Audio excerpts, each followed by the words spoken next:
Hey, everyone. Welcome to Unique Ways with Thomas Gerard, an audio podcast. Today's guest in many ways needs no introduction, but I will introduce him briefly. He's the past president and vice-chancellor of Emily Carr University of Art and Design. In 2013, he received the Order of Canada distinction, and in 2015, he received the Order of British Columbia. He also has a French distinction, which I don't know how to pronounce, but from what I understand means the Order of France, and that was in 2010. Please join me in celebrating and welcoming Ron Burnett. Welcome, Ron. Hi, Thomas. Nice to be here. So just a bit more information on myself. I've published quite a number of books. One book, which is the title of which is Explorations in Film Theory, is a compilation of essays from a journal I founded and edited in the 1970s and 80s, the title of which is Cinetracks. And Cinetracks was one of the first journals in cultural and film studies in Canadian history, actually. There were only a couple of other examples in the 50s and 60s. And it was a very important journal, and it was published by Indiana University Press, the United States. The book itself, the journal we publish here in Canada. And then I have another book, Cultures of Vision, which is about the advent of the digital age and the context of the study of linguistics and language and how images actually communicate. And the third book is How Images Think, which is very, very much an extension of the second one, which examines the role of images in contemporary society. And I spent 22 years as president of Emily Carr, and I'm still working at Emily Carr at the moment as a director of a center and doing a lot of I'm writing two books right now, and finished one and 2/3 of the way through the other. So my work in this field of film language, new digital technologies, teaching, learning has not stopped. Great. We've got 20 questions. Can I go into them one by one here? Okay. So number one is, tell me a little bit more about yourself. What do you do? You kind of just filled us in on that, but if you want to go at it again. No, that's about it. I'm involved in a number of different projects. I'm directing a center at Emily Carr, the title of which is the Center for Transdisciplinary Studies, which is one of the most important things that I have been doing over the last number of decades. Something similar to what I did when I was a professor at McGill University. But beyond what I just said, no, that's a fair bit. I have How Images Think. That's a great book. I really cherish that one. Number two, what's a key piece of knowledge that makes you different? Well, I think the fact that I'm actually an immigrant to Canada and came from a family that was profoundly affected by the Second World War and the Holocaust, and had to, as a consequence of being a migrant, really adjust very profoundly to the shift to Canadian culture, and particularly because I grew up in Montreal and learned French and speak it very well. So it changes you when you're an immigrant to a country. It makes you very different as a person and alters your perspective on history, on your own work and how you live and what you do and what you can contribute and what you should contribute. It's a profoundly different experience from someone that was born into a community and develops relationships with people through that experience. I have always been, to some extent, an outsider because of it, and some of that has been good, some of it's been challenging, but I've always had to learn a lot more than many of the people who are not immigrants about actually where I live and why I'm living in the places that I have lived. So that's a rather different. I mean, there are a lot of people that are immigrants, but it's a rather different characteristic of my background. You know, you've kind of succeeded in every metric, I think, as we go through the questions. That'll kind of become even more evident. Number three, why this of all things? Why do you do what you do? That's a very good question. I write a lot. I've been doing that. Well, English wasn't my maternal language, and so I had to learn English and I had to learn French. And I think because of that learning, I developed a deeper sense, a much more profound sense of the importance of language, not only in everyday life and the way we talk and the way we talk to each other, but in the actual ways in which we think to ourselves and about what we're doing and why. And so the language is so important to me that I feel almost impelled on a daily basis to write something. So I write. I mean, I would say that in my archives there are not tens of thousands, but hundreds of thousands of pages of material that I have written, of which I select a very small amount when I'm working towards the publication of a book or an article. But I think that that is a very much a product of my background, but it's also a product of another aspect of who I am, which is I'm a communicator. I'm interested in the people I speak to, and I'm interested in hearing what they have to think about what not only what I say, but for themselves what they feel. And so that brings me into the linguistic space constantly. I'm also very I shot hundreds of experimental films and been working with experimental films since I was a teenager.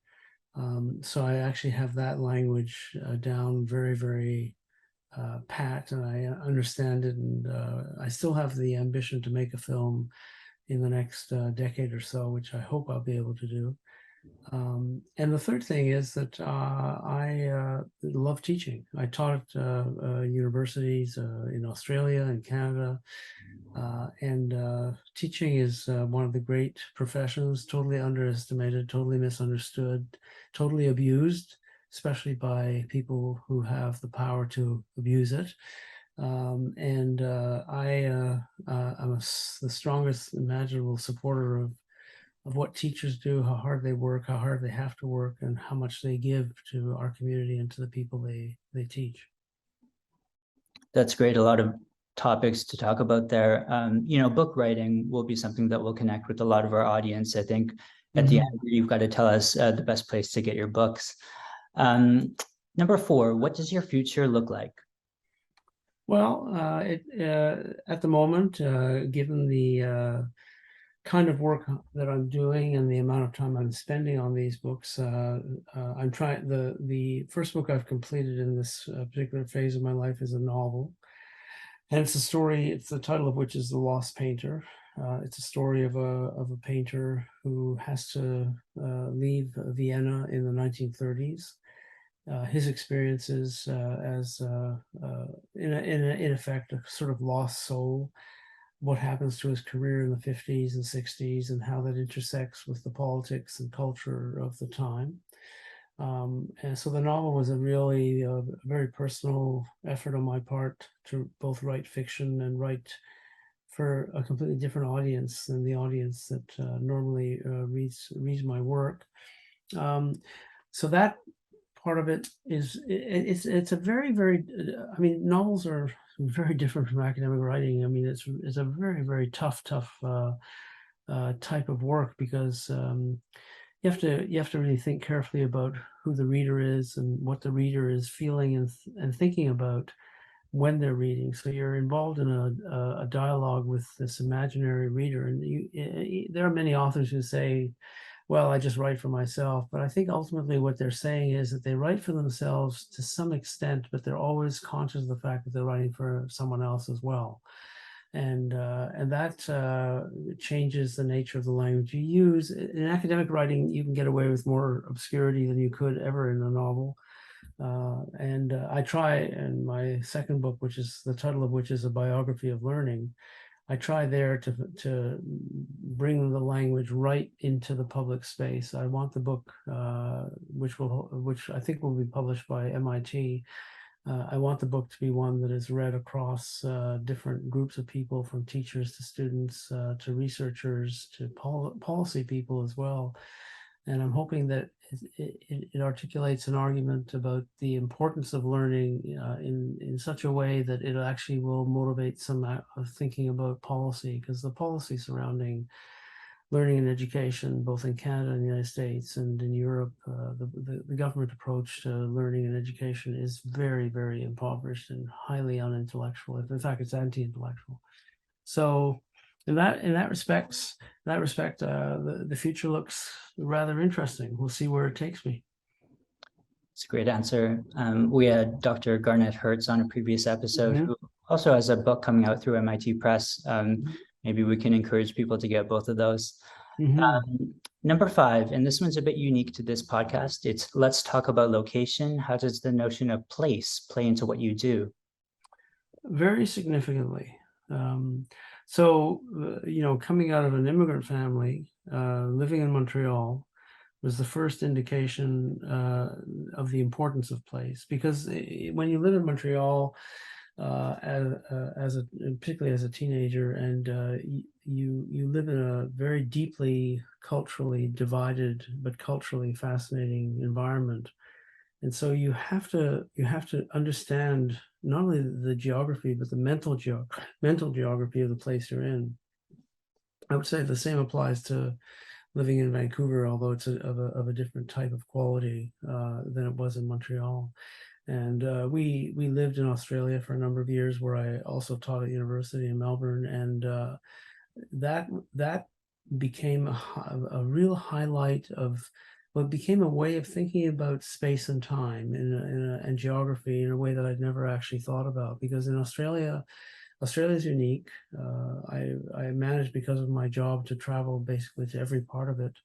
And it's not only the extraordinary landscape, which is one of the most extraordinary in the world, but it's also the indigenous people and how they've translated their knowledge into something that for a long time I couldn't understand. And finally, after some lengthy work on my part, I met one of the most extraordinary artists in the history of Aboriginal and Indigenous art in Australia, who actually got an OBE from the Queen. And from him, I learned very specific things about the nature of location, of what it means to be in a particular space and time, in part of a geography that you otherwise would never experience unless you were in the center of it. So the notion of place is fundamental to everything I do. The campus that I built for Emily Carr, a new campus, is in fact entirely defined by a geographical notion of recentering the city of Vancouver away from its conventional points of contact and opening up areas of the city to the east of Maine that have been treated abysmally by policymakers at the city level, but equally by provincial governments. The east side of the city has few parks, few green spaces, few interesting architectural designs, very few public environments for people. In fact, the original design of the campus, which we can talk about a bit later on, the original design of the campus had many more public squares than ended up because of costs and finances. So place is extremely important. I mean, location, very important. That's great. I'm thinking back to this one Christmas. It would have been the first Christmas that campus was up and accessible. And I woke up that Christmas and asked myself how I want to spend it, and ended up wandering around the campus. No one was there, and it was such a magical time. Yep. Number 6, if you had to start from scratch, what advice would you give your former younger self? That's a very good question. Well, there's no one answer I can give to that, but if I actually were to focus on trying to answer it in a substantive way, I'd have to say that I probably would want to have spent more time developing the relationship that I have with writing and with creativity, and give myself, I didn't give myself enough time to do some of the projects I really wanted to do. So that if I were to talk to my former self, I would say, don't waste your time on this and this project. get that core of writing that you want to get it done now. Do it now. Like, for example, in terms of fiction, I've always written fiction since I was a kid. And I just let it lie fallow, especially when I came to Emily Carr, and the institution required so much rejigging and redevelopment and rethinking as an educational institution, that I put that to the side. So I would tell my former self, start from scratch and right away get into what I do love, which is fiction. That's really inspiring for me. I'm really excited to read some of your fiction. I like to write creative nonfiction, but sometimes I mess up the details and I think it becomes fiction. What's a day in your life like? Generally, it's I'm very lucky. I've been married to the same woman for over 50 years, and we are still as in love with each other as we were when we first met. So generally, my days are devoted. Well, when I worked as the president of Emily Carr, a day in my life was filled with meetings and lunches and dinners, and it was very, very, very tough. I would say I averaged somewhere between 60 and 80 hours a week on a good week. It was extremely demanding and for a very long time. And it drained the energy out of me. It's taken me quite a number of years after I finished the job to recover from the impact on my health. But generally, I would say that notwithstanding all that, I basically do a lot of research every day and have done every day of my life. I do a fair bit of, when I can, community work and helping out in areas that are in need. I'm very devoted to a progressive vision of social change, and I spend time talking to people about that. So I would say it's very heterogeneous. It's not homogeneous. It's always very challenging. It's always very different. And since I left the presidency, it's been fascinating to just watch what's going on in education and the arts. And that's why I'm writing this book, actually, because it's my attempt to talk through some of the incredible potential and also some of the incredible challenges of what it means to be a creative person in the 21st century.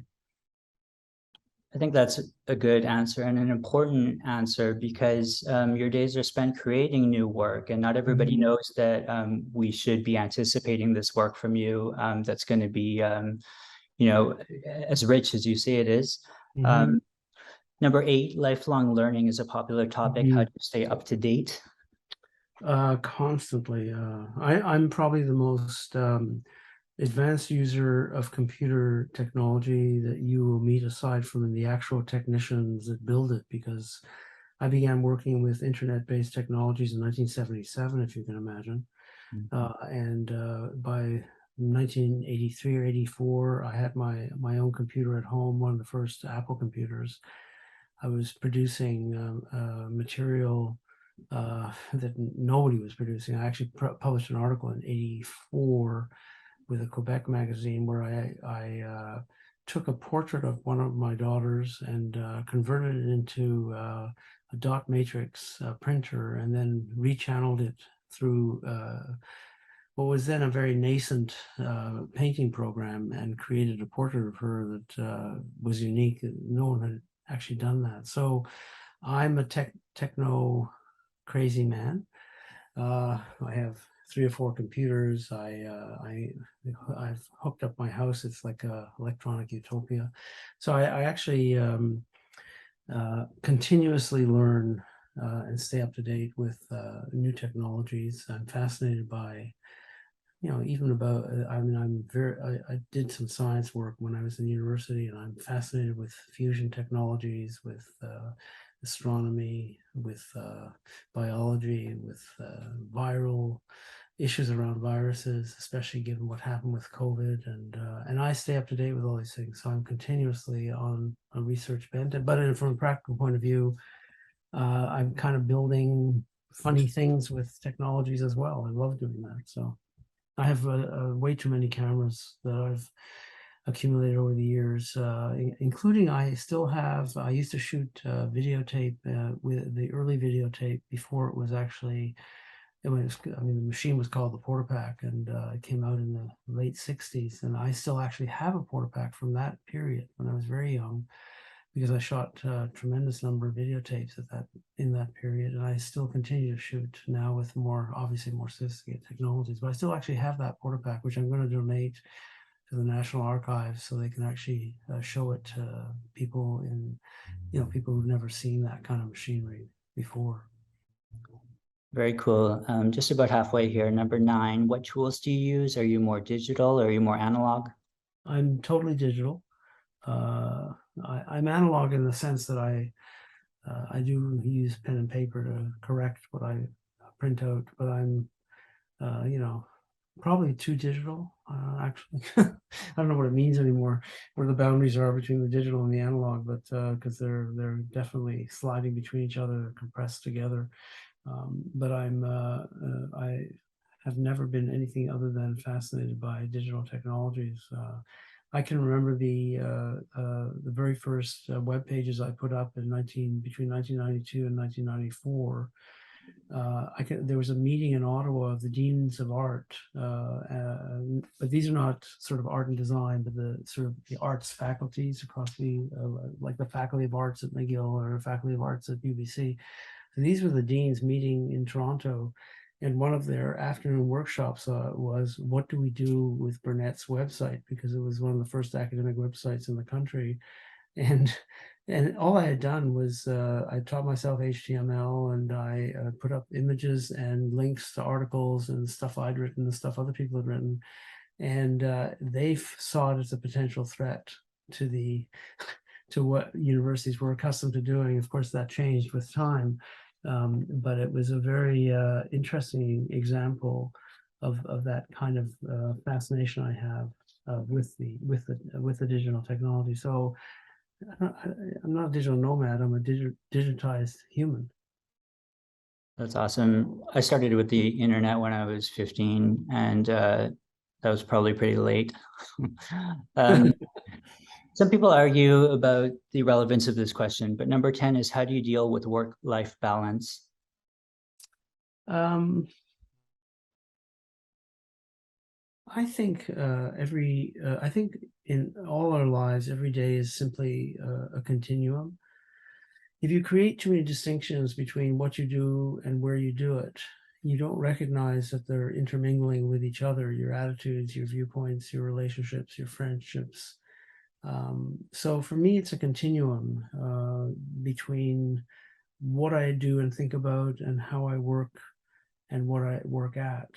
I don't see them as in conflict with each other. I think it's a kind of harmonious, the metaphor or the analogy that comes to mind is it's like playing really, really well on the piano when you get all the right notes in the right place, and the music just comes out quite naturally. So I don't think one has to create an opposition there. I think that the two are intertwined. Great, I love it. Number 11, if you weren't doing what you do now, what would you be doing? I'll be doing what I'm doing now. I don't think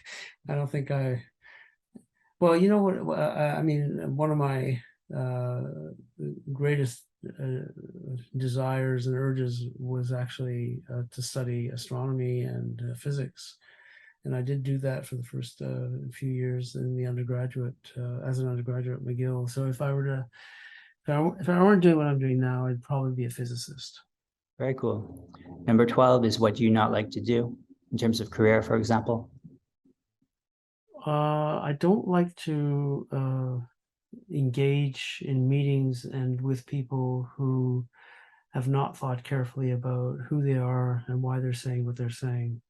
I think I've attended hundreds of meetings where the disingenuousness of the participants, not all, but many, has always alarmed me, because I feel that one of the most important things one has to do in life is be as honest as possible, as fair as possible, as compromising as possible, but never to assume that you yourself know exactly why you're saying what you're saying, or even fully understand exactly what you're saying. I mean, analogy that comes to mind there is when I teach, I usually start off the very first class and say, and I'm quite honest about it, I say, I actually don't know exactly what we should be doing together. Because if I already know what we're going to be doing together, then you won't discover what you might want to do with me. And learning to me is a discovery process where you continuously reinitialize yourself in computer terms to discover new things. So I don't like a context where that free-flowing ability to discover new things together is hindered by a lack of honesty or in some cases, some people come to meetings with a very strategic intent, and that intent overwhelms their capacity to read the room and understand the communication process. That reminds me of our last episode with Yasmin Hoofer, who's a third-year industrial design student at Carr, and she requested that we run the episode more conversationally, and we removed the numbers from the questions and kind of had a long conversation. It was nice. But number 13, your favorite word, quote, or sentence? So number 13 is, what's your favorite word, quote, or sentence? What's yes. your word, quote, or sentence? That's a very interesting one. I don't actually distinguish. I don't think that way. I love words and sentences so much that I actually don't approach. But I will actually get something here. Hang on a sec. Okay. I will actually read you something that comes close to answering that question, but from a very different perspective. I want to make sure it's not too long. They are playing a game. They are playing at not playing a game. If I show them I see they are, I shall break the rules and they will punish me. I must play their game of not seeing I see the game. That to me says something about language. So that's Ronald Lang, a very famous psychologist and psychoanalyst in the 1970s, a man who had a very profound impact on my thinking. I'll give you another example of his approach that is rather, I can't read the whole thing because they're very, very long, but this is the way he deals with the complexity of human relationships and human understanding. I'm just looking for it. Where is it? Jill thinks Jack is mean and greedy. Jack thinks Jill is mean and greedy. The more Jill feels that Jack is mean, the more greedy Jack feels Jill to be. The more Jill feels Jack is greedy, the more mean Jack feels Jill to be. The more greedy Jack feels Jill to be, the more mean Jill feels Jack to be, and so on and so on. He goes on and on. And so what he's actually dealing with is the extraordinary ambiguity and complexity of language, and how little we understand of when we actually use our sentences, when we speak, how little we understand of the contradictions that we're actually producing through that speech. That's really great. 2 episodes ago, we had Scott Mallory Jr. on the show, and he has a great YouTube piece up that really speaks to what you just read there. The kind of reverberation of ideas and Scott is interesting because he had as a Black man living in a very white society in Vancouver, he really has struggled to produce an identity that is very reflective of his goals in the future, and is an extraordinary man with a lot of insight and amazing abilities. So I tremendous respect for him. I got to know him very well when I was at Carr. Great. 14, what's your least favorite word, quote, or sentence? Cliches, any cliche, the cliches politicians use, the cliches that circulate on TV. I don't have a specific sentence to quote from, but they're everywhere, and especially the cliches politicians use. When I was in meetings with different deputy ministers and ministers and so on, they always say things like, well, Emily Carr has to be an institution that produces people who are going to go out into the workplace and do productive things. And I said, well, that's a cliche, because it doesn't work that way. People learn and discover, and as they learn more, they discover about what it is they want to do and be. It's just not as linear. And I'm fond of this story where I was actually at a meeting of government, and they were hammering away. I was there myself, and they were hammering away at me saying, graduates from Emily Carr are basically don't contribute anything to the economy. And I said, that's not true. And they went on and on. Then I said, stop. I said, how many of you actually knew precisely what you were going to become when you graduated from university? And in fact, by the way, how many of you said when you graduated, I'm going to become a bureaucrat in government? And there was this moment of silence. And I said, so how many? And they said, nothing. None of them had ever thought they would become what they had said they would become, which is a bureaucrat in government. They didn't train for that. So I just turned it all around back on them. So my least favorite phrase is, get educated so you get a job that fits with what you were educated to do. And that's cool if you want to do it, but it's not something somebody else should impose on you if you don't want to. In our last episode, Yasmin said something very similar. Your ideas must be still resonating in that way. Number 15, if you had to pick one word to describe yourself, what would it be? What would you choose? Sensuous. That's a surprise, right?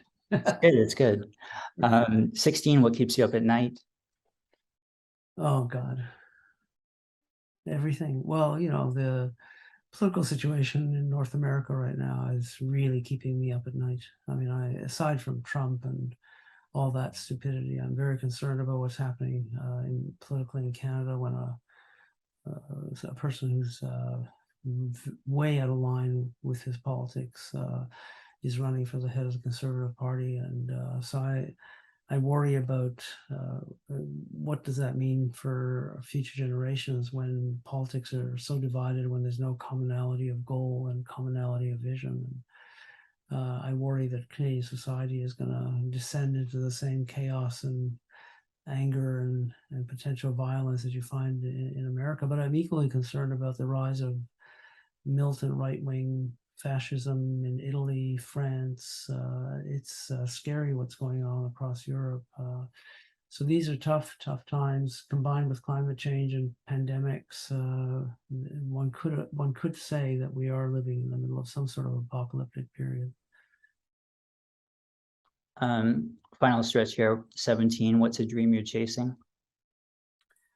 I think at this point it's to see if I can actually get my novel, which deals with a lot of the issues we've been discussing, but not directly, to see if I can get it published. I want to get it published in England because it's about an English painter. And I have it is being looked at by people who work in the field of publishing novels in England. But it's extremely hard. Everybody thinks they can write a novel, and all power to them. I think everyone should if they want to.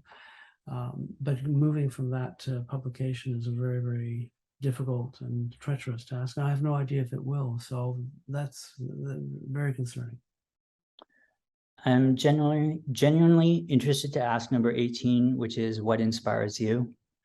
Well, it's a lot of different things. I'm very inspired by some of the extraordinary work that I've seen come out of Emily Carr, some of the most amazing projects in design and visual arts and media. But I think if I were to, kind of raise a flag about, I'm deeply inspired by good writing and by good and thoughtful and careful analysis, and on the fictional side, by writing that is heartfelt and is exploring the issues that really are important to explore about human behavior and human interaction and social change and social justice. So I'm inspired by a lot of things, actually. I'm actually I'm fascinated with artificial intelligence, and I'm actually working on a project for Emily Carr where I hope we can bring in some people who are specialized in AI to talk about it. I was playing around with DAL-E, which is the program where you write out a sentence, create a well, no, you don't have to say create. If you say, I want to have a dog in the middle of a Rembrandt painting, the artificial intelligence will generate an image, which is not to say it's a good image, but I'm fascinated by the fact that it's getting more and more intelligent, and I'm worried about that as well, since I don't fully agree with the approach taken, which seems to be not aware of the ethical implications of artificial intelligence. So I'm chasing a lot of dreams. That's exciting for me to see the AI results coming out of Emily Carr. Yeah. Number 19, any advice you'd like to share? From someone who is, in the, as Dylan Thomas, the poet, said, the winter of their lives. What I would say is that if you, I don't want to sound cliche, but if you do in fact have a dream, well, the first thing is to have some dreams and not to assume that the pragmatic overwhelms the visionary. And if you do have those dreams, like for example, I had a dream of creating a completely new type of art school from the ground up. So the building was not only about moving from Grand-Valin, which was in a very, very poor shape and actually dangerous to the health of everyone who was in it. It wasn't only about that. It was about, can you in the 21st century envision something that was very prevalent in the 1950s and 60s and 70s, which was an effort to create new types of schooling, new types of experiences. Can that be done in the 21st century? And that it means that you have to, from a point of view of your own life, really chase that dream. And it sounds cliched, but it's true. And if you don't actually give yourself that freedom, you'll never know if you would have actually accomplished more than you had anticipated. And so chase the dream, fail and fail again. But if you do succeed, the depth of satisfaction will be greater than anything you've ever experienced. Wow, that's good. And number 20, how can our listeners keep tabs on you? And maybe you want to plug your books here? Well, you can keep tabs on me through my website, which is http://arburnett.ecuad.ca. And on that website, which I haven't in the last few months, I haven't had the time to update, but which deep and buried in it are well over 150 articles freely available for everyone to read. And there's a search mechanism, so you can actually search for whatever may be of interest. And the other way to keep up to date with me is to watch what's going to happen with the couple of books that are coming out now. The first one is called The Lost Painter, which is the novel, and the other one is called A Biography of Learning, which is an effort to talk about the future of learning in the 21st century. I think those are the two best ways to keep up. I don't do much Twittering. I'm not a fan of the medium, and I don't.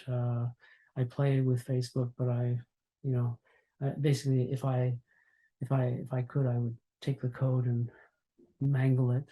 And Instagram doesn't interest me too much because I love photography, and I think you have to spend time contemplating the image rather than simply passing by. I read a lot in my book on learning about what I call the glance, which is a way of looking at the world around you and at the images that you see that are so prolific. Where you actually just glance, and I'm a fan of deeper looking, deeper thinking. So the website is probably the best way. I'll announce the books and have samples of the books on the site once, and there are samples from the other books on the site as well. I'll just kind of second that and amplify that. Yeah, do get these books that Ron has coming out. Do check out this website. It is very rich. In all honesty, that's my opinion. And just a huge thank you to have someone of your caliber on the show is very special.